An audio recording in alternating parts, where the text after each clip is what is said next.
Mark Curry is speaking in fresh new interviews about Diddy, and this story, guys, it's just not letting up. Hey guys, it's Rob Marley. Hopefully you guys are all doing well today. Back at again, daily and consistent content. Subscribe to the channel, send us super thanks, comment down below, give this video a thumbs up, and let's get into this quick video. So, major interesting interview here where he drops some bombshells in regards to Shakir Stewart.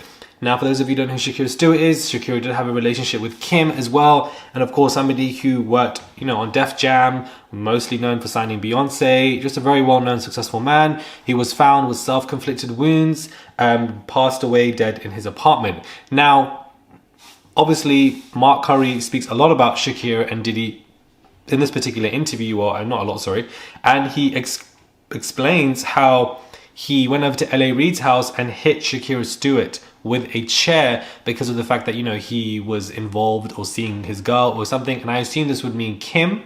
And the fact that, there was wiretapping going on here when it comes to the phone stuff. And the fact that, Diddy used to take a lot of pills and this would alter his ego, alter his personality, and he would actually induce it. And explain also why this man would be continuously so violent. Extremely violent with his hitmen, extremely violent with producers, extremely violent with Cassie, he says, and just with a lot of people around him 24/7. He wanted to fight everyone all the time. And I think this is just about power play. But the conversation about Shakir Stewart is interesting because there were rumors, I believe, that people were threatening him with a video with him and a man. I don't know if that's all alleged information. I don't know if that's true.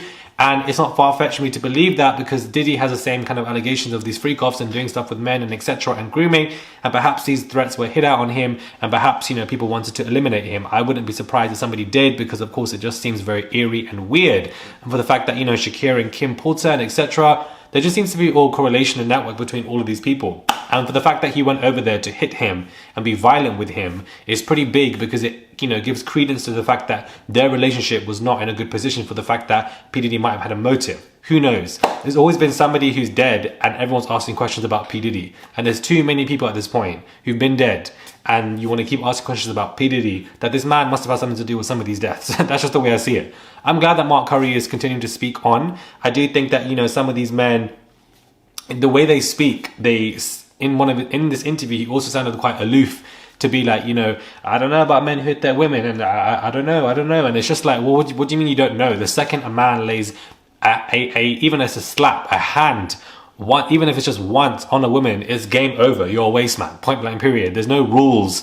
And I don't know how you feel about somebody. You are a waste man. The immediate second you lay your hand on a woman, it's just point blank, understanding here. But I'm glad that he, laid into the conversation of Shakir Stewart because I feel like I'm glad that his name is being brought up into this because he plays that role interestingly. I do wonder what Kim has said about him in her book or whatever the hell was about to come out. But I'm glad that Mark Curry is speaking, especially when it comes to the aggression of P. Diddy and really making us understand how aggressive he was with girls in clubs, spiking, and for the fact that he would continuously hit people around him. And to me, it's interesting because when you see P. Diddy, he wants to come to you with this whole, brother love, this whole brother love, might change my name to love and etc. when he's the most violent man that I've ever heard of.